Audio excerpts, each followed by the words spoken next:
We're live. Hello, welcome to the Punk Rock Libertarians Podcast, episode 339. Tonight, I'm joined with Jared Schneiderman. Hey, everybody. James Babb. Hello. And the great statist himself, Kyle Wagner.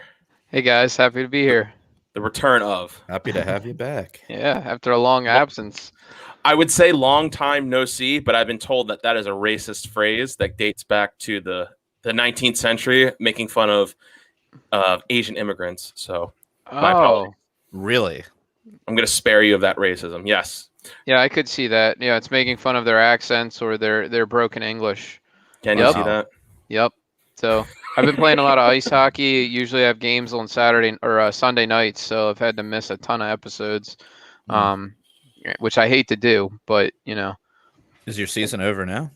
It never ends. It's all year long. It's just one. Oh wow. One season ends and then another season starts like 2 weeks later. So there's a Doesn't the lake thaw out at some point though? I mean, like, Yeah. How do you keep playing? It's indoors. It's indoors. What? No, it's at ice rink. You're a wuss. Yeah. So I'm If you're not supposed to risking go death to from drowning, then you're not really playing hockey. I'm supposed to go to Lake George in New York, and my girlfriend bought ice skates. So I'm going to bring my hockey skates, and we're going to try to skate on Lake George next weekend. So I mean, do you Lake still George even is have all good. your teeth? I do, What kind of a hockey player are you? I mean, yeah, I wear a full cage. I'm not, but a lot of guys don't. A lot he of guys plays don't. inside. He has Yeah. all his teeth. Oh, Matt always used to say, "You got a field hockey game tonight?" Yeah. Yeah. But so speaking of the insensitive language, apparently we didn't talk about this before, but I leaked what is it, Coke? They had something. I don't know. Did you guys hear about this? The Coke put out this thing where they had to they telling their people to not be are you so talking white. about cocaine? The drug put out a No, press release, Coca-Cola. Oh, No, the bad Coke. Yeah, I did right. see this. what did they It said, say? don't be white, right? Yeah, like they're like your whiteness or something. They're trying to be less white or something like that. What? I just Wait, what? completely remember that as we were talking. So someone wants to dig up the docs. That was freaking hilarious. I'm looking That is for no it now. corporate woke level, like 13. What the hell is? I mean, really? Like, what? I mean, do these corporations? They just have like all of these like people on staff that are allowed to do shit like that. Like, what's going on? Like, shouldn't they just be like carbonating water, putting sugar in it, adding the caramel color, and just trucking that shit out? Like, why do they have to say dumb shit stuff like that? I mean. All right, I think Dude, who knows? if I can zoom. Here it is. It says try to be less white. To be less white is to be less oppressive, be less arrogant, be less certain, be less defensive, be less ignorant, be more humble, listen, believe, break with apathy, and break with white solidarity. What do Okay, I Coke. believe in? Coke, Okay. you're so woke. Whoa, dude. It says in the U.S. and other Western nations, white people are socialized to feel that they are inherently superior because they are white. That's what so it's a slide confronting racism, understanding what it means to be white, challenging what it means to be racist. And it's hard to read in the image I've got, but it Well, look, appears to be here's some a sort of- company that's like based in Atlanta, Georgia, right? And it's rooted in the sugar trade, okay, which basically has a history of plantations and slave labor for hundreds of years, like. Right. And they're going to lecture the world now about whiteness and racism. And okay, all right. Yeah, Why not? it's just Kinda how it more goes, right? corporate woke shit. It never ends. You think after Trump, it would kind of subside a little bit, but with Nope. such a large corporation, I have to imagine this could have been sort of one HR department or one branch or one location. It may not have. I don't know if it was passed down from the top. If these slides were approved, they look very like thrown together. Where did this slide come from? I didn't read Was the it a article. tweet? I just looked it up. They had images of it from some sort of training. So it was just a leaked thing. It wasn't like their Super Bowl ad said, "Don't be so white." I don't know. I mean, well, some of the I mean, commercials someday we probably probably will be seeing that shit. it does. The headline does say Coca-Cola training teaches employees to be less white. So, I mean, to me, I guess I find it offensive. I think it's offensive to to attribute whiteness to all of those negative characteristics. Right. It's just collectivist. It's just more stupid collectivism from collectivists. I thought you would respect that, Kyle.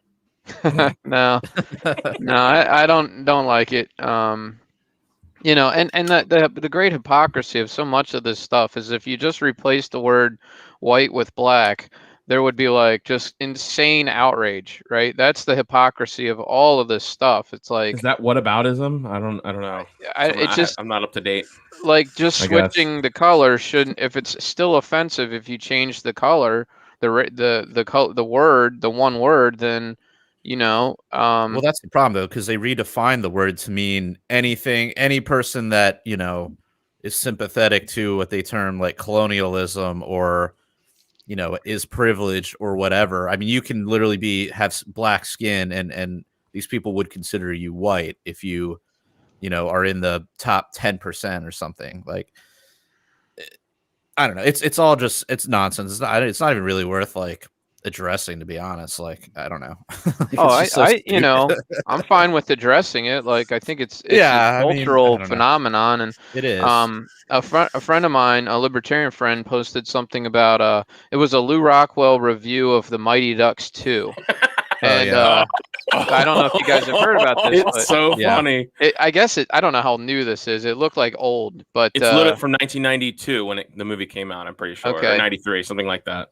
Yeah, and I never noticed the Mighty Ducks 2 being sort of progressive or anti-white, but that's how Lou Rockwell saw it. Here's the issue with that, because a lot of people freaking out. They're like, "Oh my god, I can't believe this guy." But you got to think, in 1992, that was a pretty PC movie. It had some PC elements that were kind of ridiculous. That if in 1992, when this is written, this isn't like something you're observing now, but back in those days, you kind of have to look at it through that lens of the early 90s. Like, okay, this is a little progressive. So when he goes after that, you kind of have to give him a little bit of credit, because now look at any type of show that's on TV and it's just filled with propaganda. And that's kind of what he was going after. It just sounds so ridiculous reading it now. I was laughing so hard when I read some of this shit, because he was. If you guys, the listeners who don't know, a girl playing hockey. What? Yeah, well, yeah, there was a figure skater girl, and then it was also the fact that there were a bunch of inner city black kids that they just out of nowhere were so good, but they were able to make the U.S. team in the middle of the tournament. Total Disney. Like, who cares? Yes, I know, but it's just so fun. And then, oh man, and he said because the evil people were the team Eastland. They're all white people. The Icelanders, like blonde-haired, blue-eyed Icelanders. Yeah, God, you know what? What would white people do without Lou Rockwell, ready to step in and defend the whiteness out there? Like, God.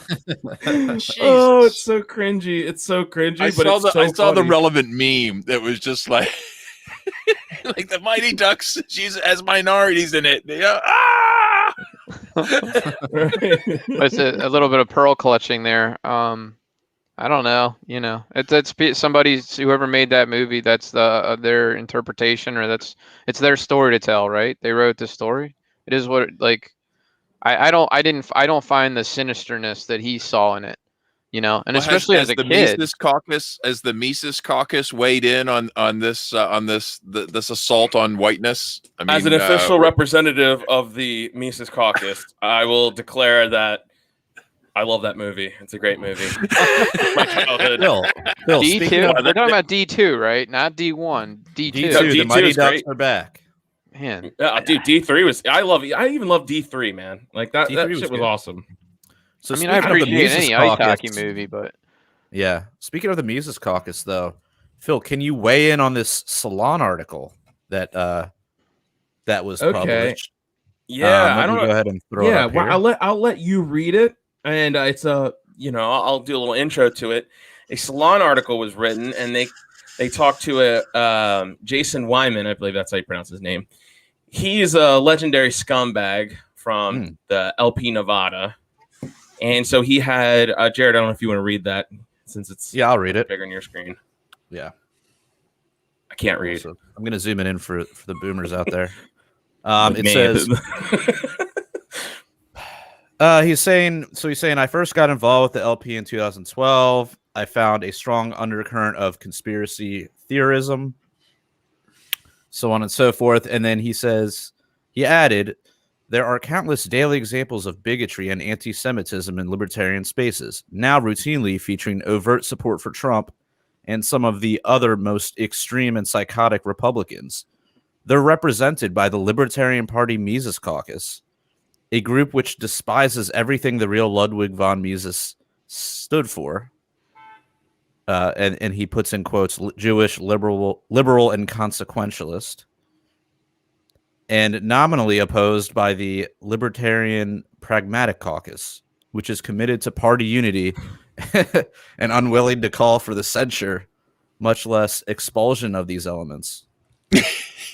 Okay. I couldn't help but notice something in the article right before that where they mentioned Lyndon LaRouche and and Pat Buchanan and try to associate them with the libertarians. Okay, that lets you know right off the bat what level of journalism and writing we're talking about from Salon. Like, oh boy, they really know what libertarians are. Like Lyndon LaRouche, Jesus Christ. Well, yeah. So I skipped that line. I guess I should have said that one, but he says, this is why unscrupulous grifters like Lyndon LaRouche, paleocon loons like Pat Buchanan, and frankly Ron Paul, 9/11 truthers, anti-vaxxers, and ultimately anti-Semites and bigots all took shelter under the libertarian label.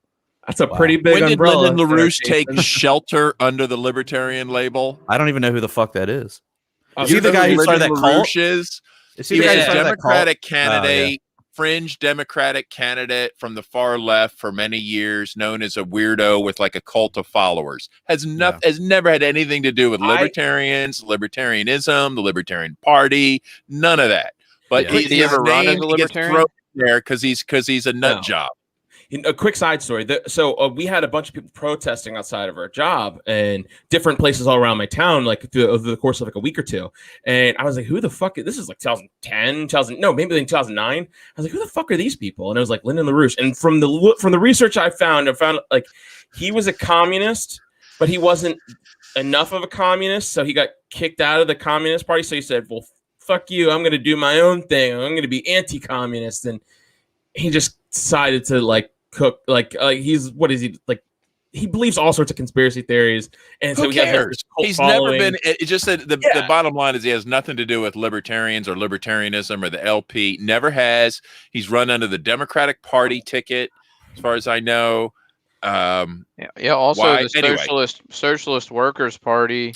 Back in the 60s, then the Labor Party in 73 to 79, and then the Democratic Party. This Wikipedia article does not mention him as associating with the Libertarians at all. So I'm not sure where that comes from. Never has been, never would.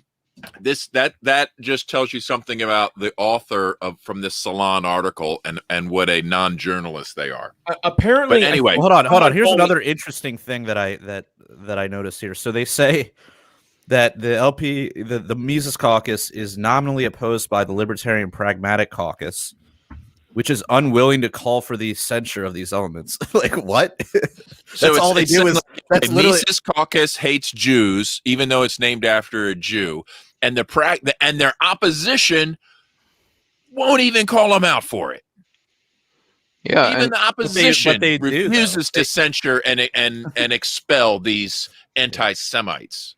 Isn't Dave Smith Jewish too? Yes, Dave Smith is Jewish. So what they're doing is through so Dave Smith has had a podcast, Part of the Problem, where it's been on for several years. I mean, going back, I think maybe 2016, something around there, where he started his podcast.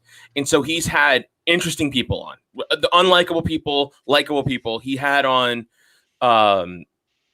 Nick Fuentes. He's had on Chris Cantwell. He's had on a bunch of people, like deplorable, like awful people, like just straight up. And that's whatever. He talks to them, but he does so when he talks to them, he has dialogue. It's that same bullshit leftist. Well, you're giving someone credence. Like, we can't talk to Kim Jong-un because that would be giving credibility to a dictator. Well, it's like the same bullshit. And so because he talked to him and he said like, well, like, okay, I see what you're saying there. And he said the word, like, I think we're fellow travelers on this issue. and just stuff like that. So once he joined the Mises Caucus, they now associate everything he did with the Mises Caucus. So it's like guilty by association, and it's bullshit. This guy, Jason Wyman, is a fucking scumbag. And I have evidence. I have screenshots where he listen to this. So this guy who says all this bullshit, this is what he says. Here's a direct quote from him. One was plenty. I would have done Nagasaki first. Smaller, more military significant target. And given the Japanese time to process before I approved a second strike, they probably would have surrendered. He was talking about how he believed that the bombings in Japan were moral and how he approved of them. This is the author? Yes, Jason Wyman. So he's not the author of this article. If you scroll up a little bit, I'm sorry. He was interviewed by the author. Yeah. Yes. Yeah. So he was interviewed by the author, but he was the one who said all those. The article is actually about this Marjorie Taylor Greene lady that we've talked about previously. Mm-hmm. She kind of looks like She looks like the mom from The Sopranos. I forget that lady's name. Somebody connect the dots for me. Okay, yeah. She's the one that was talking about the party something, and now how is this affiliated with the Mises Caucus? What? Well, they're trying. Yeah. I mean, think about obviously it's a very loose association, but there is no non-association. Jason Wyman like a word map. He was given a chance to speak about the LP and say, oh, hey, and just talk good about the LP. That's all he had to do. He was given a space on Salon to maybe say something positive, like, oh, well, in the Libertarian Party, we're not racist. We don't have those elements in the, that's not going to fit the Salon agenda. No, right. Salon is there to just make anyone vaguely associated with libertarianism. Just go ahead and connect them to the far right nut jobs, because it's just always it's always the same thing. James in the comments. They can't touch libertarians because our principles are superior. We're better on all the liberal issues than they are. It's like they can't touch libertarians. They can't touch it. So all they can do is it's always the way they do it. Take libertarians, put them in a basket with Pat Buchanan and Lyndon LaRouche, and then condemn the basket. It's like, it's so lazy. Like, come on, guys. Yeah, he also said this. He also had this to say. He said, Stalin's heart was in the right place. Nice. Hold on. Let me pull up a comment from the. Sounds like an expert on the Libertarian Mises Party, Mises Caucus, whatever. Who cares about these losers? Let me talk, dude. So James Cook says he also interviews commies and leftists. So does that mean that the Mises Caucus is a wing of the DSA? By that logic, you're right, James. Yeah. By that logic, it's so fucking like this guy is such a scumbag. For all of the people to talk, he has no room. He has no fucking room. He sucks. He's always been an asshole. He's always been one of the bad guys in the party. One of the many reasons when I first made an appearance on this podcast, I was like, nah, I don't want to do anything with the party. People like that guy was who made me stay away from the party. And shocking, guess what? He worked on the Gary Johnson campaign. Shocking. Yeah. God. He's a big Bill Weld fan too, apparently, I guess. Yeah. So this is the guy. Bill Weld, Stalin, a little Nagasaki. It's all part of the deal. When you're just a pragmatic libertarian-ish dude who gets quoted in Salon.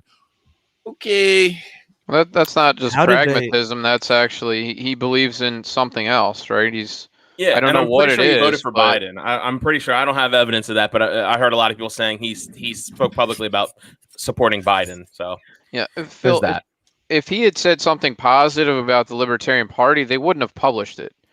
Salon has for a long time been enemies of libertarians, of Ron Paul. They're only going to publish something that's negative.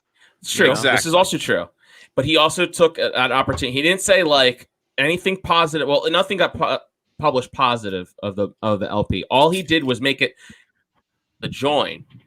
He didn't make it. I mean, he said one good thing about the Pragmatist Caucus, but everything he talked about was the Mises Caucus. So if I'm hearing this as someone who's not a libertarian, I don't just be like, oh, fuck the LP. They have a huge anti-Semitic problem in the LP, I wouldn't have listened to the Pragmatist Caucus.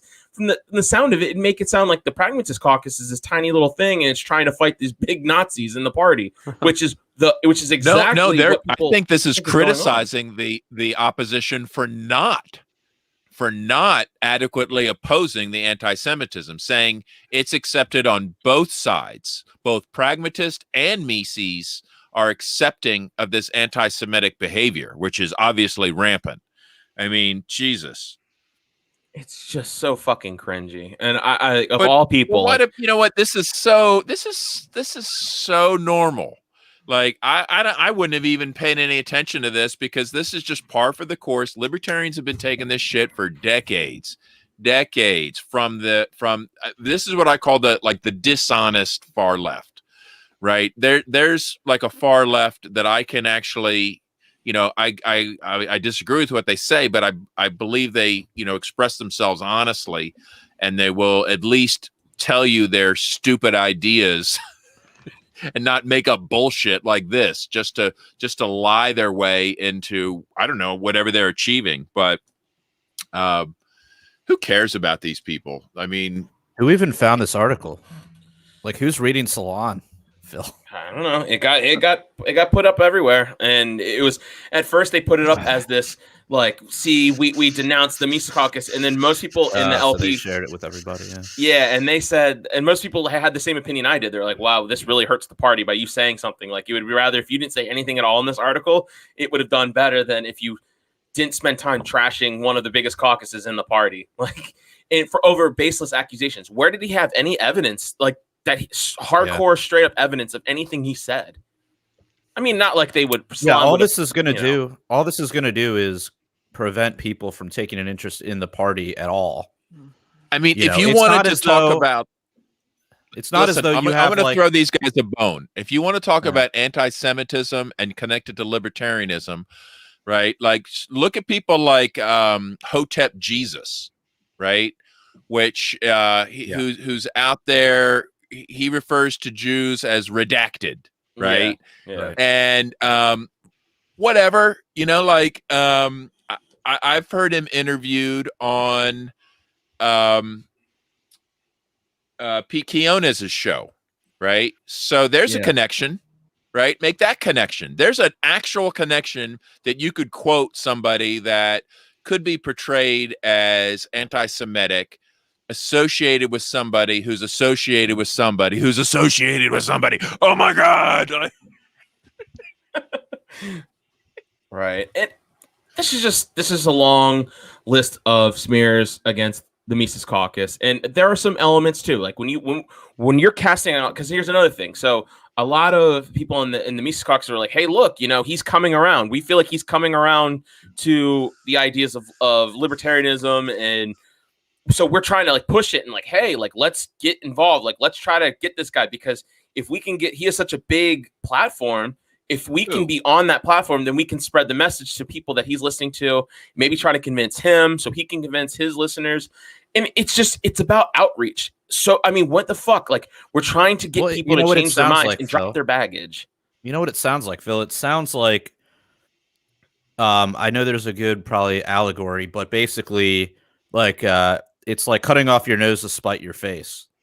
So they see what you guys are doing. They see that you are making waves in the party. You are increasing your numbers as compared to the rest. And so instead of letting you guys take over the party, they're just going to self-destruct it if they can. Whether that's going to be successful or not is another thing. But if they can poison the well enough, they can, you guys would be taking over a mostly who stands against the Mises Caucus now? I mean, isn't there? I thought it's pretty much like over. No. I mean, clearly, this guy, Jason Wyman, who's still involved in the Nevada LP, to what extent, I don't know at this point, but I know he's still involved. I know there's a ton of opposition to us in positions of power in the LP, they're going to, on the Libertarian National Committee. A Bill Weld comeback strategy that what do they got? Bill Weld was they just automatically shooed him in pretty much to be the LP next presidential candidate in 2020. Like, he was who the Pragmatist Caucus was going after, putting forward, and they were getting a lot of help inside with the higher ups inside the party, from Nick Sarwark and his buddies, because I think it's Bill time to Weld stop can calling fundraise. stop calling the pragmatic caucus pragmatic caucus. I think that they should They're not, regressive. they do not earn that title anymore. Pragmatic, they're more like the what would you call them? Just washed up Republican apologist caucus. There's nothing pragmatic about running these losers and compromising principles, right? Like that. Is there anything pragmatic about what they're doing? Name one thing they're doing that's pragmatic. I can't think of anything, man. It's getting fucking ridiculous, honestly. They're just an embarrassment. They really need to just step aside.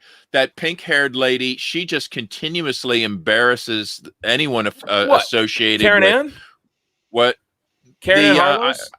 Yeah, she's a secretary. She's actually phenomenal. She is actually trashing the LNC for about the lockdowns, because she was like, I've been doing conference calls with her, and we had her on Late to Liberty in here, and she was talking about like the LNC dropped the ball. Like, this is the biggest infringement on civil liberties, and the LNC is actively hiding and trying to appease the people in the party who are scared of defending people's civil liberties during this time of COVID.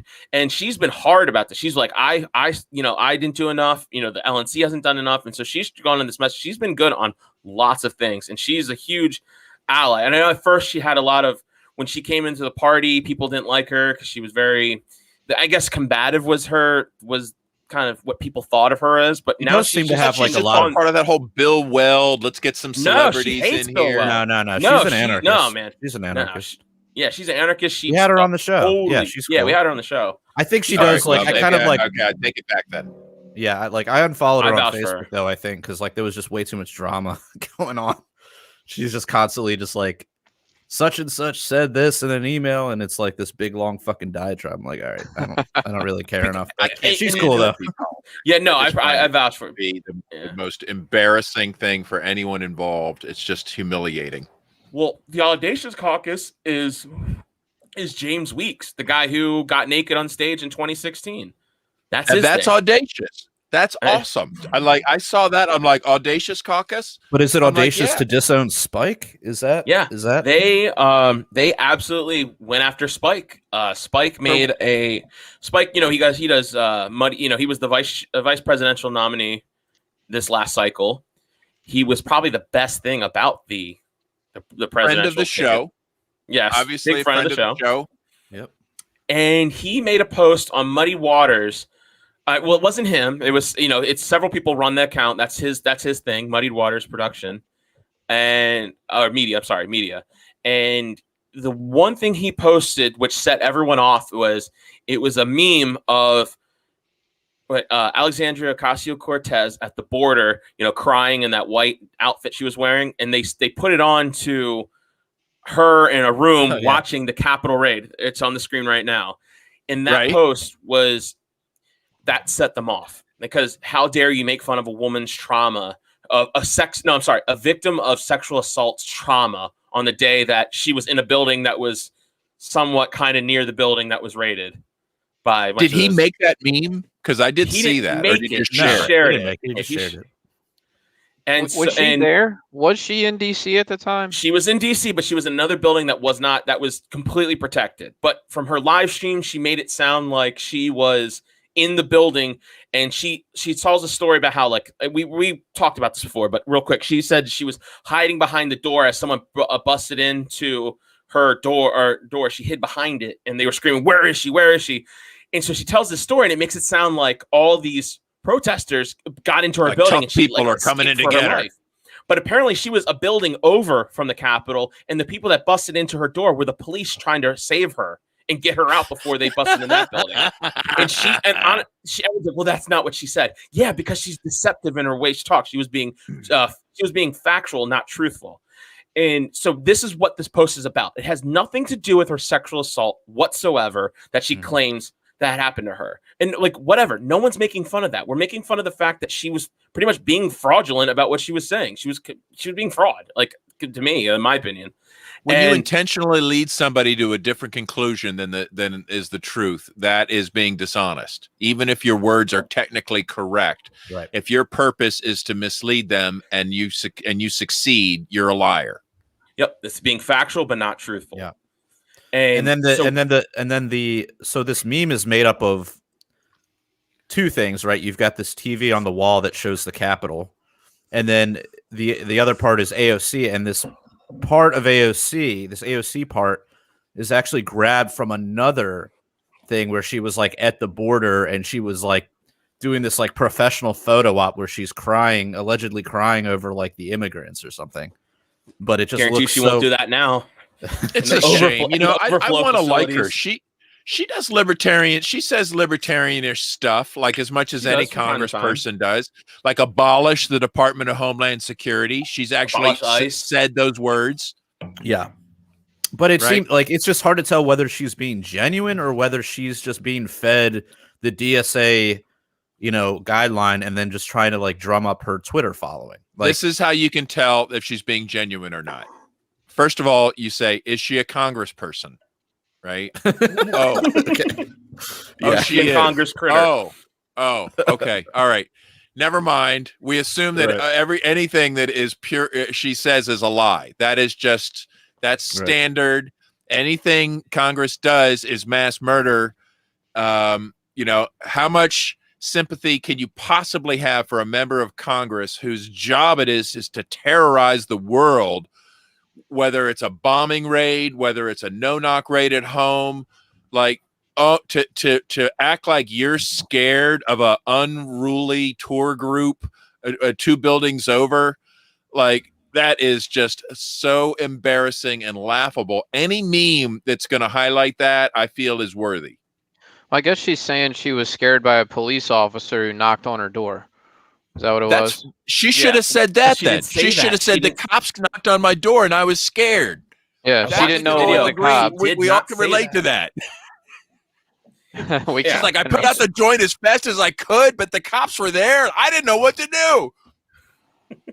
Well, okay. So this whole meme that was put out was what started it. And Mike Shipley's off his meds again. And he saw it and went fucking rage queen like he always does. And he went fucking nuts. He went nuts because Spike. So they originally said, "Oh, Spike, you need to apologize for this," and Spike is deliberately not saying anything. Spike is one of their guys. He was a bridge between the Vermin Supreme campaign, the Audacious Caucus, and the rest of us in the Mises Caucus who helped endorse him. We endorsed him for vice chair, and we got him that nomination over Mons, and we were influential in that to get him over because he's fucking awesome. Spike's awesome. He's always been cool. He's really respected his anti-Semitism.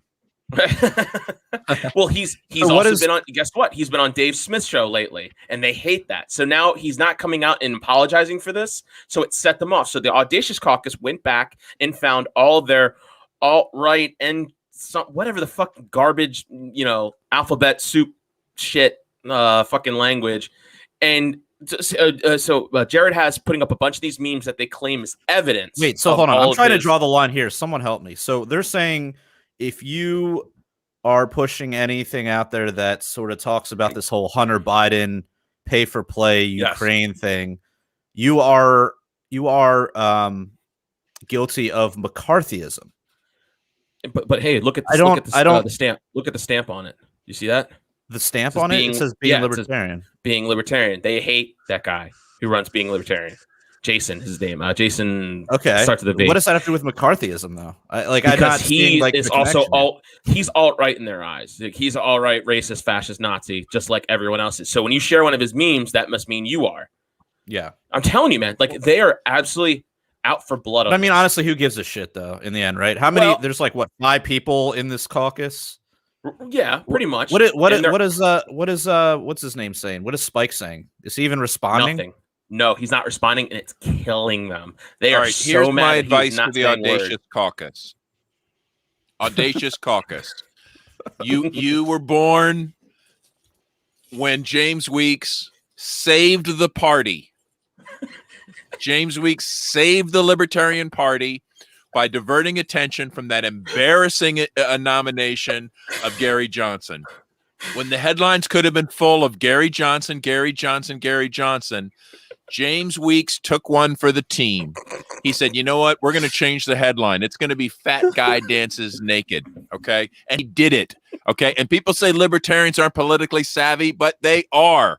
And he saved the party. And the audacious caucus was born in that moment of audacity. It's like, yes, that is what the party needs. Now, bitching about a social media post, that's not audacious. Okay. Get back to your roots, guys. Strip down, dance naked. That's audacious. This bullshit is petty. So you're saying more dildos. I'm going to clip that and send it to him. Right. Less social media posts. Right. With like a Russian marching song in the back or something. Yeah, Mike Shipley's been taking this real personal. So he's been flipping on everyone. So he's been dishing out all this info that he knows in his circles. Mike Shipley, come on the show. We're come on, man. No, he's come on. Get Mike, on your meds first, and then you can come on the show. Mike's been on the show. Get on the show, Mike. You know, like he's been on the show a few times. Not with me, Mike. We'll have fun. Come on the show. Let's straighten this out. He was actually kind of fun to have on. He is fun. Honestly, like half the stuff he does online is just to like troll people, just to like drum up shit. Like, well, I know it's not cool. Like, I don't like the idea of calling people racist. I don't like that. But I don't know. I mean, we have Kyle on the show. It's not like we don't have filthy status with terrible ideas. Yeah, I mean, look, he was fun to have on. He wasn't as like confrontational IRL. So I want to see if Mike Shipley deleted me or blocked me. He might have. No, oh shit, he did. Oh no, dude. So I'm gonna have to reach out to him. Disassociated.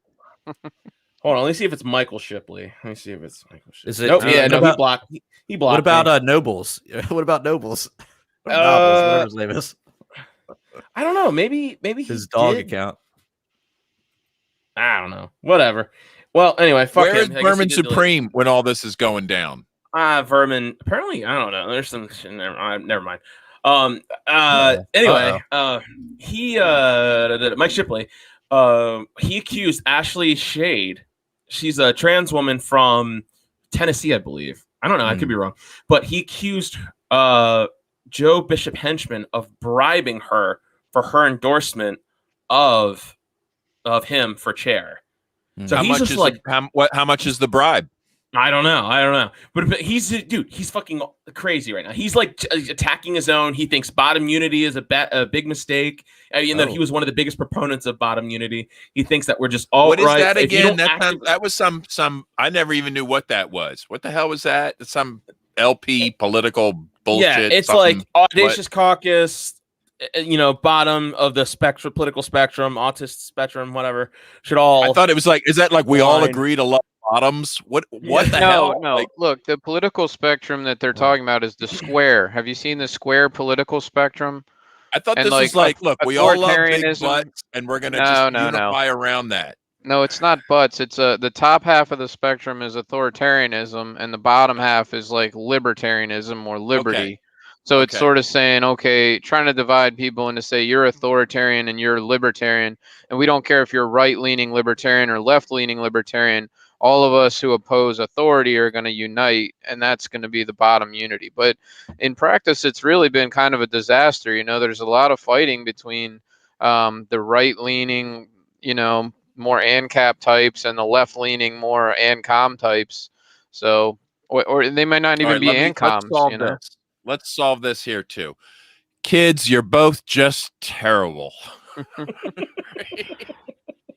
I don't know where to put you, James. You're kind of in the middle of them. Anybody who's so concerned about a left libertarian or a right libertarian is still confused about being libertarian. Okay, get the fuck over it. Okay, you're libertarian. It means you want to mind your own business. It means you're going to follow the non-aggression principle.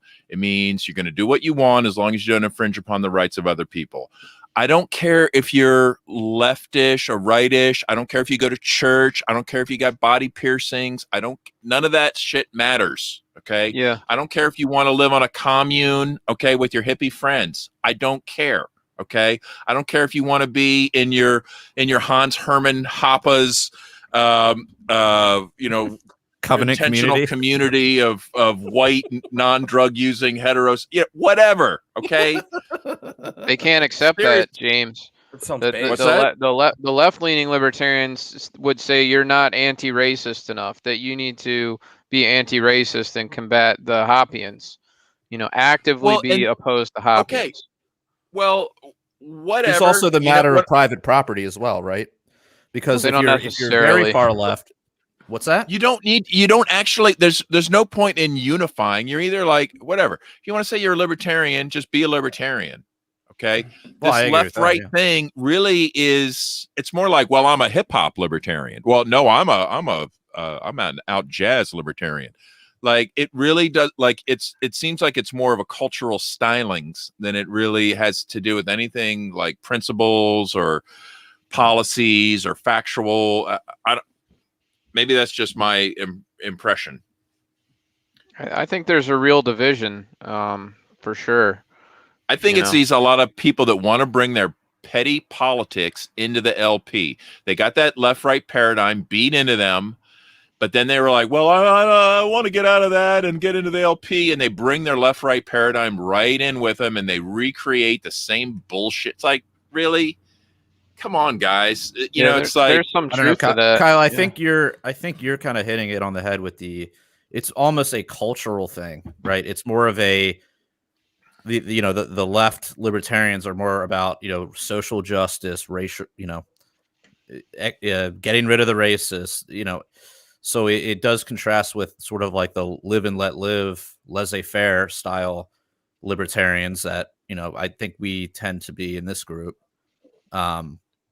So, whether you want to call that libertarian or not is another question, but, I don't know. I don't like this. I think this whole bottom unity thing is kind of a waste of time to talk about. It's like, do you abide by the non-aggression principle or do you not? If you don't, then I don't consider you a libertarian. Yeah, there's nothing to unify. It's like, are we going to unify? I think it's more like, are we going to unify with those Bill Weld people? Are we going to unify with the with the Gary Johnson people, the Bob Barr people? Like, well, the Bill Weld people are not the same people as like the Audacious Caucus. They would have hated Bill Weld, I believe. Right. So I'm pretty sure, Phil. I mean, you can let me know what you think, but I would think that Bill Weld would be You need to stop dead naming me, okay? It's Otto. Thank you. My personal pronouns are he and him, okay? I'm sorry. I guess that's transphobic for me to say that. But anyway, whatever. Go ahead, continue. So yeah, Tony, hold on. Tony has a quick comment, but he basically was saying what I kind of interjected there, that there is a fundamental disagreement on property rights. So if we're talking about, but see, I call those people communists. Like, I don't refer to them. Right. If you don't agree on property rights, then you're not a libertarian. There's nothing to unify there. That's my view. Yeah. Well, historically, the word libertarian belonged to the ANCOMs, right? It was all about collective ownership. We appropriated that word from them. So that's why there's so much antagonism, a lot of historical antagonism. And God, and the term God used to refer to Zeus, right? And now it doesn't really anymore, does it? I mean, things evolve. Yeah, I mean, well, and the private property at one point I think was the liberals, and then not anymore. So, well, I like the way Ernie Hancock breaks it down. It's like those that want to be left alone and those that just won't leave them alone. Right? Yeah, like. The labels are always shifting and ambiguous. Well, they would say you want to be left alone so you can be racist, and then they don't. There's no tolerance of that. So, they want to be actively anti-racist, or to the point where they'll and then they don't even know what it means to be racist anymore. It's like it becomes just, you just got to have some kind of like saying, look, can we just leave each other alone, right? And whatever, and we'll discuss our ideas or what have you, or disassociate as needed. I'm not planning on associating with racist people, but I think we're all free to just associate or disassociate and just, be happy with that. I agree with that guy, Tony's comment. The guy that comment that just popped up, he said the libertarian left and libertarian right have a fundamental disagreement on property rights. I mean, that's definitely correct. Well, when you use the word like libertarian left and libertarian right, first of all, these terms themselves are completely different depending on who you ask. Libertarian left used to have a specific meaning, and there are people that I used to know that associate with the libertarian left, like Sheldon Richmond, hardcore anarchist. Amazing. Okay, Alliance for the Libertarian Left. It basically just meant anarchist, agorist. It did not mean, and we're also into communism. None of that bullshit. Okay. Like that's the Mike Shipley people that came in later. And then they just it's like libertarian plus left. It's a completely different animal. So these terms themselves are very problematic to even use them, because they just like left and right in other contexts, it means something totally different depending on who you're talking to. And I am not going to expect some kind of like highly focused, organized, coherent, philosophical message from a Mike Shipley. I'm sorry, dude, right? Like we could be friends, but he's just not that deep when it comes down to the the principles of the analysis of the history, or the just like this whole world of libertarianism. So come on the show, Mike. Yeah, I already put a call out for it. Oh, really? I already put the call, the bat signal, the crazy signals up for him. You put the dildo in the air. Yeah, well, you're gonna be so canceled, Otto. And what does libertarian right mean either? Right? Does that mean you're like a Hans Hermann Hoppe? Okay. Yes. I mean, is that that's the other thing? Yeah, that a lot of people that would be on quote unquote the libertarian right are not Hoppians. So, or does it just mean somebody who's libertarian, anarchist, like all of us, except for Kyle, but they go to church and they wear a tie and they have 6 children and they homeschool and they're Christian and they're awesome. this and it's fucking based conservative stylings. And the name is Tom Woods. Right. You just described Tom Woods. I didn't with that dildo comment. I didn't mean I don't mean a homophobic joke for Mike. I missed that. I said that's how you summon him. You put the dildo in the air, because the Audacious Caucus, when I was at the LP convention, that's how they would signal their caucus how to vote. They had someone in the front of the room that would hold up a dildo with a different color condom on it, depending on whether they were supposed to vote yes or no. So and they would have to deep throat it to signal that voting would begin. It was the craziest thing. You're at this convention and this giant dildo is just being wagged around in the front of the room. But that's audacious, right? Sure, we've all been to some weird parties. I get it, but yeah. I think they got to keep trying. I don't know what kind of parties you've been to, James. How do you? I guess if you're Audacious Caucus, where do you go from what Jim Weeks did? How do you double down on that? How do you be even more audacious next time? Well, they were audacious enough that they refused to show up to the 2020 national convention because they were scared of COVID. So some audacity they had. Well, let's hope that there's a revival and a comeback. And I want to see, well, first of all, can I suggest perhaps choreography in a group presentation? Okay. We had a solo performer and it was a big hit. What about a light shows, lasers? Like, how can we step it up? I don't know that you can top James's initial act, because it was on C-SPAN. He was on C-SPAN wearing his thong or whatever. You're not going to beat that easily. However, I have friends that have connections in performance art, right? Like we can get some performance artists in there. All right. Yeah, some burlesque, some pyrotechnics, some burlesque training. And we did have John McAfee as a presidential candidate, and as I recall, his entourage was pretty far out there. I remember some costumes. He's too unstable. I want to get like a professional team of like burlesque artists to choreograph something for the Audacious Caucus. Okay? All right. Right. And like Audacious Caucus, you need me to help you. I'll help you. Okay. But it's got to be audacious.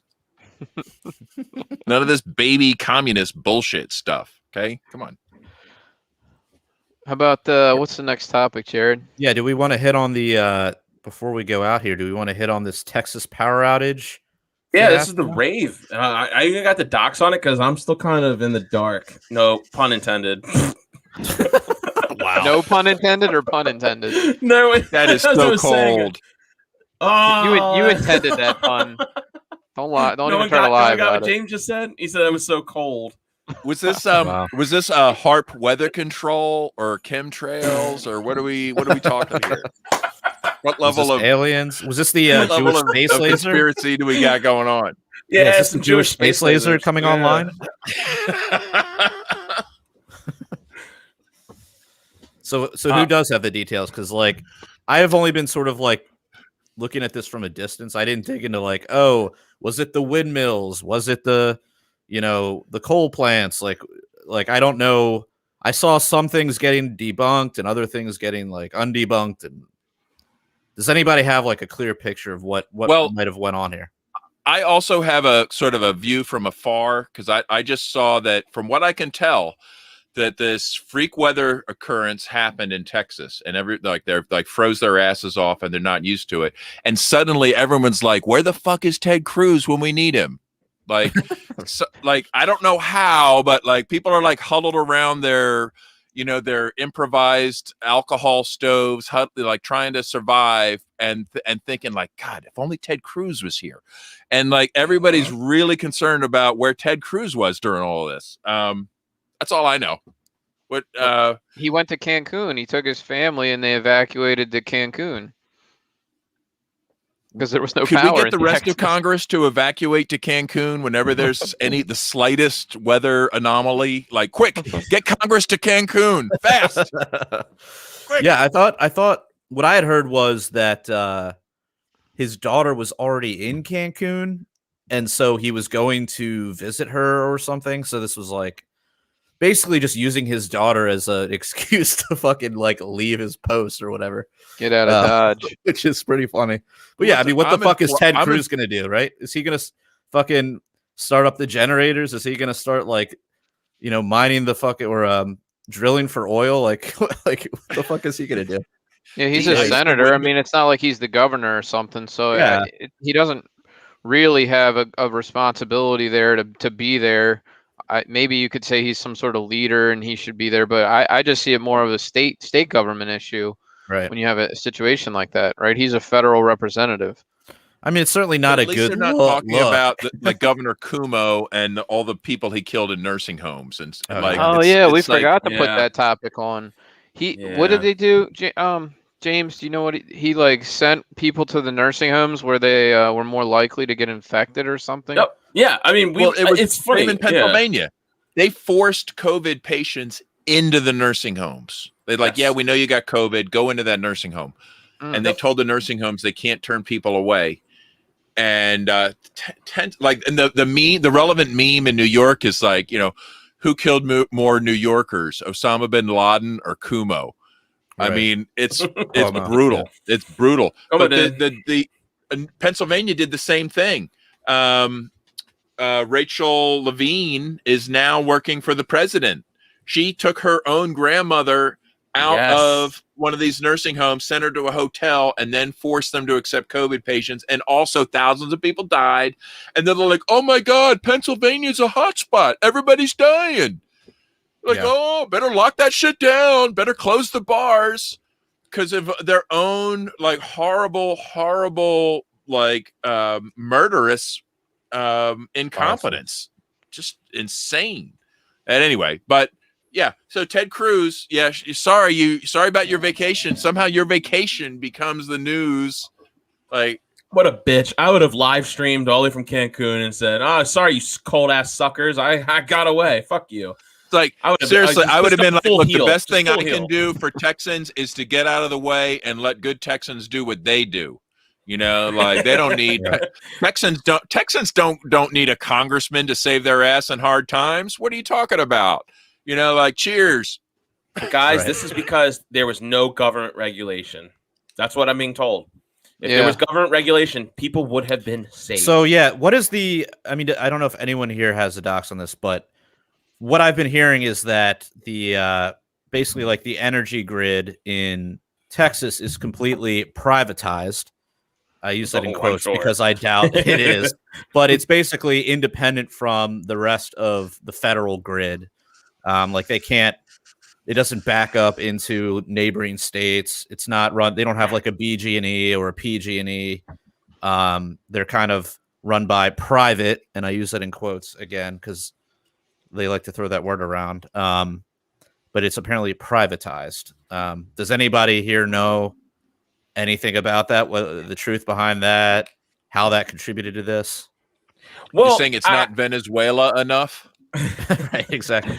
I'm thinking that it's from what everything I'm reading is they just weren't prepared for the cold snap. They got this crazy cold snap of like 14 degrees. It was like colder in Austin than it was in Montana. Mm-hmm. And it's just insane. This cold snap that just it came through. Been cold before in Texas? Not like this, and not in a while, not in a long time. I don't know. I'm just saying, like, it just seems like they just weren't prepared for the cold. And they apparently hadn't weatherized their like windmills and shit. So the windmills they had to take completely offline. I heard that was right wing lies. That's what I heard that was because the windmills they don't need to be winterized and they don't freeze, and that's just a they did get coated. Conspiracy. I mean, we've seen the pictures of them getting coated with ice and having to be de-iced with like a helicopter or something. Apparently, that's all fake. Well, that was somewhere. It wasn't in Texas. That picture. That was somewhere else. But well, then how do you explain? So what explains the windmills going offline then? If it wasn't like, I don't know. What's the explanation? Were the windmills offline? Is that confirmed? That's what I heard. I heard sometimes it gets really cold and the wind doesn't blow. That can happen. I mean, I think they only rely 25% or something on the windmills, something like that. So something else knocked the other 75% off as well. I mean, look, like I was in New Orleans. This was like 3 or so years ago, and they had the coldest like winter they've ever had. And like it was so bad that like they got like a little bit of ice on their highways, and because people had no idea how to drive on ice, there was like 10 deaths or something like on the highway. It was insane. You guys see that? And they had car pile up. Yeah, and they had on top of that, while we were there, they had a boiling water advisory because all their pipes were fucked, right? Because they're not built like pipes around here are, where they're made to withstand extremely cold temperatures. So these pipes were having issues, and they couldn't get the proper water filtration going. So you had to you couldn't go to a bar and get a drink that had like water in it, unless it was like made with like bottled water that they bought at the store or something like that. You'd have to drink straight bourbon and without ice. I mean, which is what I do anyways. But yeah, exactly. I mean, actually, I like having ice in my bourbon, but it's a survival situation. You might have to compromise. Yeah, but I mean, nobody was like, no one even talked about this really. They weren't like, oh, let's blame the government, fucking system here. Like no one was. That didn't pop up on the news, But now it's like, oh, Texas has a privatized system allegedly. Let's. Matt, well, sounds like the people that like to bitch about private prisons. They're like, oh, that's private prisons. Yeah. Like that's the problem with the incarceration nation. It's private. Oh. Yeah. We all know Texas is the reason why the president's dead. Yeah. For all you Misfits fans out there, you know what I'm talking about. Sorry, that was terrible. Sorry. No Misfits. That was a Misfits joke. It fell flat. I forgot. My bad. No, I just read a little bit of. I read a little bit about it. They said that the power plants weren't properly winterized, or they weren't ready for this type of cold temperature, and and also that the grid is insular because they were trying to avoid federal regulation. So it's like just sort of self-contained within Texas, and they had no way to get emergency power through. So I don't know. I'm sure it's going to be a lessons learned event. I also did see a little sentence that was like, this is what happens when you're not ready for climate change or something like that. I was like, I saw right. Climate change, right? I heard that because of climate change that the cold is escaping up north and it's coming into places where you wouldn't expect it, like Texas. So Yeah, obviously we need a carbon tax. Jumping the border. I don't know how cold Texas gets. Is it? I mean, it's just my own ignorance. Like, I just haven't been there. Doesn't get that many cold. times. So snow to them is like, oh, what's going on here? Really unusual, or I don't know. Very, very unusual. Probably in the areas in which it was a problem, right? Yeah. Yeah. Most. I mean, of like, the there's people parts go, and Texas is pretty flat, right? There's not much mountains out there, right? Well, I don't know. I love the idea of personal energy independence, and I think this really sort of highlights it. And with advances now in solar and battery technology, it's like, I've got solar and batteries on like here in my camper where I am right now. I'll always have all the power I'll ever need, at least for like my basic existence. I can't wait to have probably the next house I get, I'll have a full solar independent grid. It'd just be stupid to be on a power grid now. I want enough solar to keep my Cybertruck charged up, like post-apocalyptic, energy rich lifestyle. I'm going to have, be mining Bitcoin. I'm going to be charging up the Cybertruck. I'm going to, why not? I think solar panels are a lot cheaper now than they used to be. So, this whole grid bullshit, its time has come. Yeah, I don't think it's a bad idea for anybody to have a backup plan, right? Space heaters, a generator, kerosene heater, something, fireplace. I don't know. So Tony says that even though Texas isn't on an interconnected grid, it's still operated under federal regulations and guidelines. So got it. Tony, how do you know so much about all this stuff? He's a smart Tony's guy. like, hey, you idiots. He's like our average fan, He's super intelligent. Yeah, it's like well learned. Somebody knows stuff. We're always we don't have to know anything because it's a comedy show. Out of the four of us, we're like, did anybody read the article? Does anybody know any details on No, but we've all seen the relevant memes and consider ourselves experts. I'm like trying to read the news article while we're on the air. Like, what happened? What happened in Texas again? Yeah, the only thing we're suitable to talk about is Bitcoin. That's really it. Some of us are. About? Well, why don't we talk about that in the after hours? Let's kick that one over to the after hours. So if you guys are new listeners, well, thank you, first of all, for listening. But we do a after hours show right after this. If you guys go over to our Patreon and you sign up for as little as $1 a month, you can listen to it. You have full access to all of our backlog episodes. And if you sign up for $10 a month, you get yourself a free T-shirt, which is pretty cool.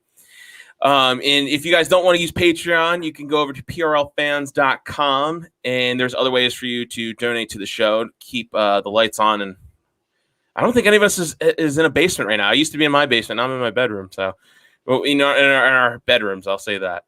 But please feel free to go check that out. Also, we have T-shirts for sale over at libertariancountry.com. If you use the code PRL or PRL Podcast, you can get a 10% discount. But if you spend $50 or more, which I recommend you do, use the code PRL2 and you will get yourself a 20% discount. Once again, we are brought to you by Conversations About Freedom by Moral Bob. But I believe he has been kicked off of every social media site known to man.